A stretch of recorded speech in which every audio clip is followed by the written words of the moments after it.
ठंडी ठार नहीं है, उनकी तरफ से तो गरमा-गरम है, उनकी तरफ से तो वो ये पोर्ट्रे करने की कोशिश कर रहे हैं कि हम अभी भी इनकलाब ला रहे हैं। तहरीक-ए-इंसाफ की तरफ से तो अभी भी ये कहा जा रहा है कि हम झुके नहीं हैं, हम डटे हुए हैं। दरअसल में इनकी डील एक लंबे अरसे पहले हो चुकी हुई है, जिसकी वजह से तहरीक-ए-इंसाफ आहिस्ता-आहिस्ता अपने आप को डिस्टेंस कर रही है इमरान खान साहब से। आज बैरिस्टर गौहर साहब का जो बयान है, ये किसी चीज़ आपने इसको इतना हल्के में कैसे ले लिया कि उन्होंने कह दिया कि अगर इमरान खान साहब के साहबजादे भी कोई पाकिस्तान के खिलाफ स्टेटमेंट देंगे तो हम उसको भी कबूल नहीं करेंगे। ये वाज़ेह सबूत है कि अब तहरीक-ए-इंसाफ ने अगर जिंदा रहना है, पाकिस्तान के अंदर सियासत करनी है। तहरीक-ए-इंसाफ किसी एक वाहिद शख्स का नाम नहीं है। तहरीक-ए-इंसाफ के अंदर पूरी एक पार्लियामेंट है, जो पूरे सूबे के लोग हैं वहां पर जो रिप्रेजेंट करते हैं पूरे सूबे को। अगर उन्होंने अपनी सियासत को जिंदा रखना है तो वो आई एम श्योर एक शख्स की खातिर अपनी सियासत की कुर्बानी नहीं देंगे। अच्छा, तो आप कहते हैं कि उनकी सियासत अब माइनस इमरान खान पर चल रही है? देखिए, जब भी डील होगी वो यही हुई भी इसी पर हुई है कि तहरीक-ए-इंसाफ आहिस्ता मैच्योर तरीके से पाकिस्तान की सियासत करे, पाकिस्तान के लोगों के लिए, केपीके के लोगों के लिए सियासत करे। और आपने देखा है कि वो सुकड़ कर जो इमरान खान साहब की बहनें थी, उन्होंने अपने लिए डीलें ली हुई हैं। उनके बच्चे खुद मजे से बाहर आजाद जो है अपनी आराम से जिंदगी गुजार रहे हैं। जो जेलों में भी हैं वो भी आराम से जिंदगी गुजार रहे हैं। किसी को खुदा ना खास्ता वहां टॉर्चर नहीं किया जा रहा है। इमरान खान साहब खुद अपने घर से मंगवाया हुआ खाना खाते हैं, अपनी पसंद की मर्जी की डिशें खाते हैं। तो ये डील का हिस्सा है। खुदा ना खास्ता अगर ये डीलें ना होती तो इमरान खान के साहबजादे जो पाकिस्तान के खिलाफ मुहिम चलाते हुए नजर आते हैं, पाकिस्तान के दुश्मनों के साथ बैठे पाकिस्तान को बदनाम करते हुए नजर आते हैं, वो अपने वाले से भी बात नहीं कर सकते थे। तो ये सब कुछ हो रहा है, ये डील का हिस्सा है। लेकिन एक चीज, ये डील कभी नहीं होगी कि इमरान खान साहब को सियासत में इतनी जल्दी कम बैक करने की इजाजत नहीं होगी। ये मेरा अपना एनालिसिस है, आगे वक्त बताएगा। इमरान खान साहब का कमबैक सियासत में मुझे फिलहाल होता हुआ नजर नहीं आ रहा। तहरीक-ए-इंसाफ। अच्छा, तो ये भी बताइएगा कि क्या फिर इस तरह से किसी सियासतदान को सियासत से इस तरह से रोक देना और इस डील पे कि जनाब आपने सियासत नहीं करनी और उस पे सारे मामला चले जाएं, तो क्या ये भी ठीक होगा? सलमान, देखिए अब हम किस एरा में रह रहे हैं। ये टेक्नोलॉजी का दौर है, ठीक है, ये एआई का दौर है। अब इसमें हमारी नई जनरेशन जो हम कहते हैं जेनजीज, उनका दौर है। तो ये हमारे बुजुर्ग कब तक हमारी सियासत के इक़्तिदारों पे बर्जुमान रहेंगे, इनको जाना है। तो कोई बात नहीं, कोई ऐसे जा रहा है, कोई वैसे जा रहा है। रोक देना कुछ और होता। माजी में इमरान खान साहब ने नवाज शरीफ साहब को रोका था। आप उनके देखे सेनेट में इलेक्शन हुए, उनको अलाउ नहीं था कि अपने सिग्नेचर के साथ वो किसी को सेनेट की टिकट भी इशू कर सके। उनको अलाउ नहीं था कि वो अपनी मर्जी का कोई बंदा इलेक्ट करके वहां पर बिठा सके। तो ये ना कहें कि कोई अचंभी चीजें नहीं है। इमरान खान साहब अपना कर्मा भुगत रहे हैं, जो इन्होंने माजी में किया वो यानी कि फिर बदला लिया जा रहा है कि उस टाइम जो हुआ था अब उसका बदला इस तरह से लिया जा रहा है। देखिए, ये सियासतदान करते रहते हैं, मुझे सिंपैथी नहीं है सियासतदानों के साथ। सियासतदानों के इन्होंने माजी में उनको पनिश किया, अब वो इनको पनिश कर रहे हैं, इनका चलता रहता है। मुझे पाकिस्तान पे फोकस करना है, मुझे पाकिस्तान को आगे लेकर चलना है। आज पाकिस्तान का वो मकाम कोई सियासतदान नहीं दिला सका। माजी में बड़े बड़े हीरो बन के आए कि हम ये कर देंगे, हम तब्दीली ले आएंगे, वो तब्दीली नहीं लेके आए, पाकिस्तान की बदनामी का बाइस जरूर बने हैं। लेकिन आज जो पाकिस्तान को हमारे फील्ड मार्शल सैयद आसिम मुनीर ने जो इज्जत दिलवाई है, क्या आपने कभी देखा होगा कि दो लोग आपस में जंग लड़ रहे हैं और उनके झंडों, उनके जहाजों के ऊपर पाकिस्तान का झंडा लगा हो और वो तेल जो है वो मुखालिफ को भेजा जा रहा हो? तो इसमें क्रेडिबिलिटी किसकी है? आज पूरी दुनिया पाकिस्तान को मान रही है और मैं ये दो दो टके के लोग जो आपस में लड़ते रहते हैं, इनकी बातों को सुन लूं, ये सब डीलें करते हैं। ठीक हो गया, चलें ठीक। अजहर सिद्दीक साहब, बिल्कुल ठीक। आज इनको कर दे तो आज उनको गोद में लेके बैठ जाएंगे। चलें ठीक, आपका पॉइंट आ गया। जाएंगे और ये फौज के ऊपर कोई बात नहीं उठा सकता। अजहर सिद्दीक साहब हमारे साथ मौजूद हैं। अजहर सिद्दीक साहब, ये तो फिर मकाफाते अमल है सर, भुगते हैं फिर आप। बहुत शुक्रिया। मकाफत अमल अगर इसको कहते हैं तो फिर अल्लाह ही हाफिज है। मैं तो बस इतना जानता हूं, आम आदमी के लिए सूरह माइदा एक आयत नंबर 51, ऐ ईमान वालों, यहूदो नसारा को अपना करीबी दोस्त और सरपरस्त ना बनाओ। वो आपस में एक दूसरे के दोस्त हैं और तुम में से जो कोई उनसे दोस्ती करेगा वो इन्हीं में से होगा। बेशक अल्लाह जालिम कौम को हिदायत नहीं देता। ये मेरे रब का एक असूल है जो ये तय कर दिया गया है।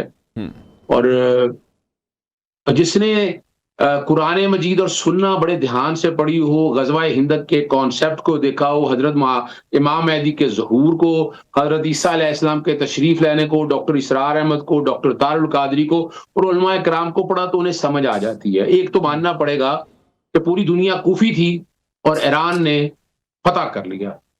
आप जो मर्जी कहें कि हमको डील करा रहे हैं, ठीक है, आप जो भी करा रहे हैं ٹھیک ہوگی آپ کی بات، لیکن یہ نام جو ہے نا حضرت امام، اور دیکھیں ابھی آپ نے وہ سنا ایک سہیل احمد بڑا عجیب سا نعرہ لگاتے ہیں، وہ بڑی حیرانگی ہوئی اس بات پہ. تو جب یہ بات نہ کریں آپ. پہلے 1450 سال پہلے نا حضرت امام حسین علیہ السلام کیا کہتے تھے؟ اگر حضرت امام حسین علیہ السلام نے کسی بات پہ کوئی کمپرومائز نہیں کیا تو وہ کوئی کمپرومائز دشمنوں کے ساتھ نہیں تھا، وہ مسلمانوں کے ساتھ تھا. وہ کہنے کو مسلمان تھے، ہم تو مانتے نہیں یزید کو. یزید کون تھا؟ 10,000 اس وقت اتنی بڑی دنیا تھی، لیکن دین حسینیت ہے، یزیدیت نہیں ہے. تو یہ بہرحال ہر ایک اپنا معاملہ ہے، جو مرضی کہے. یہ ڈیل ہے یہ بدلے کی سیاست کا کھیل، جمہوریت کے بدن پہ یہ زخموں کا میل. پاکستانی سیاست کو اگر ضیاء الحق کے دور سے آج تک دیکھیں نا، تو کیا سیاست ایک دوسرے کے ساتھ یہ کچھ کرتے رہے؟ یعنی یہ مثال کے طور پر عمران خان نے آصف علی زرداری صاحب کو جیل میں ڈالا تھا، زبان کٹی ان کی، یا نواز شریف کو جہاز کا پرچہ انہوں نے کرایا تھا، میرا خیال سے شاید انہوں نے کرایا تھا. یہ تاریخ کے وہ لمحے ہیں جو ہمیں پرابلم ہمارا یہ ہے کہ ہم کہتے پوری دنیا دیکھیں، آج برطانیہ دیکھیں، یورپ دیکھیں، وہ سارے ترقی کیسے کر گئے. انہوں نے رول آف لا کی بات کی ہے، انہوں نے لوگوں کے مسائل کو حل کرنے کی بات کی. یہ ایک ایسا ملک ہے جہاں 11 ارب کا جہاز لے کر آپ کے لوگوں کے مسئلے ہو جائیں، جہاں بسنت سے 17 لوگ مر جائیں، جہاں کتے کاٹنے سے لوگ مر جائیں، جہاں بلڈنگوں میں آگ لگنے سے لوگ مر جائیں. کس کی بات کر رہے ہیں جناب؟ بات بڑی واضح ہے. لیکن ایک جو چیز حضرت صدیق صاحب، رانا ثناء اللہ صاحب کا کیس دیکھ لیں، ان کو بھی آپ نے پکڑا، مریم صاحبہ ملاقات کے گئی تھی وہاں پر، ان کو بھی پکڑ لیا گیا، پھر فریال تالپور صاحبہ کا بھی جو سارا ایک سلسلہ ہوا وہ بھی سب کے سامنے ہے. تو پھر چیزیں تو اس دور میں بھی بہت خراب. نہ میں اتفاق اس لیے نہیں کرتا، میں وکیل ہوں جی. مجھے اچھا نواز شریف 26 لوگ ملا کرتے تھے جیل میں. آصف علی زرداری کو سیاست کی اجازت تھی. یہاں جب آپ کو فزیکل ریمانڈ پہ لیا جاتا ہے تو جج سے یہاں تو اپوزیشن لیڈر اپوائنٹ نہیں کر سکتے. یہاں تو حالت یہ ہے کہ آپ آج اگر جانا چاہیں، آپ اندازہ لگائیں، یہی وہ عدالتیں ہیں نا، یہیں سے نواز.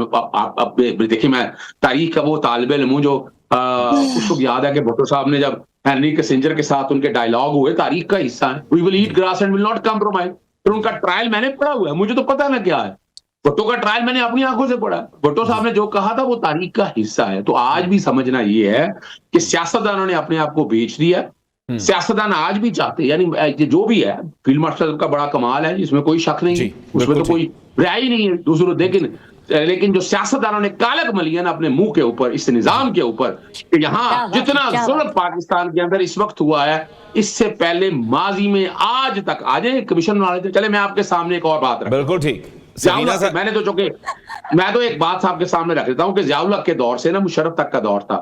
نواز شریف کی حکومت 2 دفعہ گرائے گی 58-2B سے، ایک دفعہ بے نظیر کی، وہ عمران خان نے گرائی تھی. اچھا پھر اگر ایک دفعہ عدالتوں نے بحال کر دی آپ کے سامنے، پھر سپریم کورٹ پہ حملہ کس نے کیا، پھر ججوں کو خریدا کس نے، پھر ابھی آپ اس کے بعد آئے اپنا انہوں نے مساق جمہوریت، چارٹر آف ڈیموکریسی کیا، چارٹر آف ڈیموکریسی کیا، بالکل اس وقت سے لے کر اب تک کوئی وزیر اعظم بتا رہے 5 سال پوائنٹ آ گیا. یہی ذرا پوچھ لیتے ہیں، نواز شریف ہو، یوسف اللہ گیلانی ہو، یا عمران خان ہو.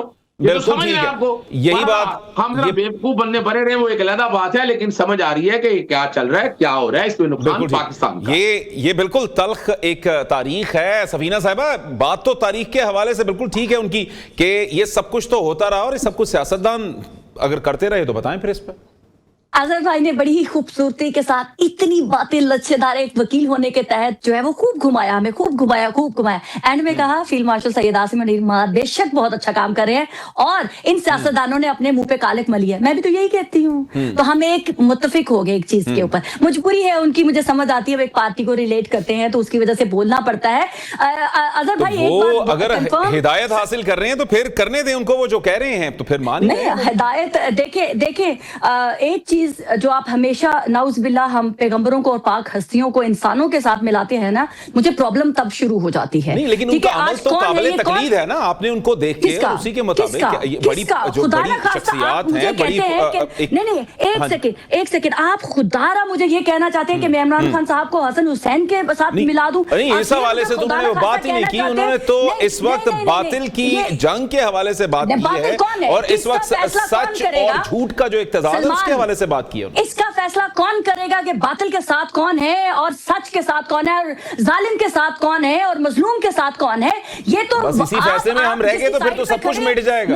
नो सलमान, एक बात जिंदगी में याद रखिए, आपका जमीर, हमारा जमीर, सब कुछ वो भी तो कहता है कुछ। ज़मीर मेरा मुतमिन है, मैं अपने वतन के लिए बोल रही हूँ, मैं अपने वतन के साथ खड़ी हूँ। मेरी वतन के खिलाफ कोई दुश्मन बात करेगा, मुझे अपने वतन के साथ खड़ा होना है। मुझे अपनी माँ, मेरी अपनी धरती माँ को बेच के दुश्मन की गोद में बैठ के अपनी बकवास नहीं सुनानी है इंटरनेशनल मीडिया के ऊपर। मुझे दुनिया को यह नहीं बताना है क्योंकि मुझे मेरी मर्जी की गोद नहीं मिली है, तो लिहाजा मेरे पाकिस्तान को निचोड़ लो, मेरे पाकिस्तान के खिलाफ खड़े हो जाओ। मैं हर उस शख्स पर लानत भेजती हूँ जो अपने वतन को छोड़ के किसी दूसरे की गोद में बैठेगा। आप बात करते हैं कोई और, जहाँ बैठे हुए जो भिगोड़े आके बैठे हुए इस बर्तानिया के अंदर, ठीक हो गया, पॉइंट आ गया। बिल्कुल, मैं कहती हूं इनको इनके घरों से उठा के ले जाएंगे। आपको पता है एस्टैब्लिशमेंट होती क्या? उज़्मा साहिबा भी आ गई हैं हमारे पास, जरा उनसे भी गुफ्तगू कर रहे हैं। बिल्कुल ठीक, सफीना आपका पॉइंट आ गया, बिल्कुल ठीक है, आपने बड़े अच्छे तरीके से इस हवाले से बात कर ली है। उज़्मा साहिबा, बहुत शुक्रिया आपके वक्त का, थोड़ा सा लेट हुई लेकिन आपको खुशामदीद कहेंगे प्रोग्राम में।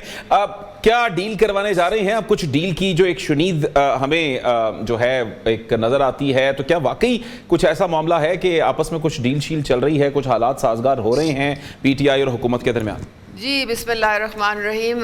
सलमान, माजरत, बारिश बहुत थी तो I was stuck in traffic, लेकिन बहरहाल देर आए दुरुस्त आए। डील की ऑफ़र तो बहुत पहले की इनको रियासत ने दी हुई है, और वो डील जो है वो ये है कि आप 9 मई को जो आपने कालक मुँह पे मली थी अपने, उसकी माफ़ी मांग लें। बिल्कुल ठीक। और रियासत जो है, हमारे जो इदारे हैं जिनके ख़िलाफ़ आपने हथियार लोगों से उठवाए, वो शायद आपको माफ़ कर दें। तो ये डील अगर इनको मंजूर है तो ये आज भी ऑफ़र है। इसके अलावा अगर ये समझते हैं कि अदालतों को रोंद के और ये अपनी कानून को हाथ में लेके कोई इनको एनआरओ देगा या ये झूठ या प्रोपेगेंडा करके तो बाहर निकलने की कोशिश करेंगे, या फिर कोई सेनेटर या कोई कांग्रेसमैन अमेरिका से आएगा जो इनको किसी उड़न खटोली में लेके तो डियाला से बाहर चला जाएगा, तो ये फिर इनकी खाम ख्याली है। तो मैं तो इनके साथ हमदर्दी इस पॉइंट ऑफ व्यू से कर सकती हूँ क्योंकि पीटीआई में अच्छे लोग भी हैं जिन्होंने अपनी पूरी सियासत को दाव पे लगा दिया है। वो हरगिज़ इनकी इस किस्म की पॉलिसीज़ में और इस किस्म के जो इनकी एक कन्फ्रंटेशनल सियासत है उसमें यकीन नहीं रखते और उसके हामी भी नहीं है। लेकिन उज़्मा साहिबा, आज तो हमने बैरिस्टर गौहर साहब का भी बयान सुना, उन्होंने कहा कि बानी के बेटे भी अगर पाकिस्तान के खिलाफ बात करेंगे तो हम भी उनकी नहीं सुनेंगे, उनकी नहीं मानेंगे। तो एक अच्छा चेंज तो आ रहा है। देखें सलमान साहब, बेचारे बैरिस्टर गौहर शरीफ इंसान हैं, लेकिन उनकी सुनता कौन है? वो सुना तो जाता है मुराद सईद टाइप के लोगों का, ठीक है, और ये आफरीदी टाइप के लोगों का जो बदमाश हैं, जिन्होंने लाठी डंडे की सियासत करनी होती है और लोगों को उकसा के तो निकालना होता है, तो उनकी सुनी जाती है। और या फिर वो जिब्रान इलियास टाइप के लोग हैं, अजहर मशवानी टाइप के लोग हैं जो कि सोशल मीडिया पे झूठ की फैक्ट्रियां उन्होंने लगाई हुई हैं। तो बानी साहब को तो ये 2 कैटेगरीज पसंद है। बेचारे बैरिस्टर गौहर तो बेचारे फालतू बैठे हुए, वो जो मर्जी बोलते रहे, उनकी किसी बात पे ये चले, ठीक हो गया, पॉइंट आ गया आपका, बिल्कुल ठीक है। अजहर साहब से पूछ लेते हैं। अजहर साहब, अब यूं लगता है कि माफी मांगे बगैर चारा नहीं है, माफी तो मांगनी पड़ जाएगी।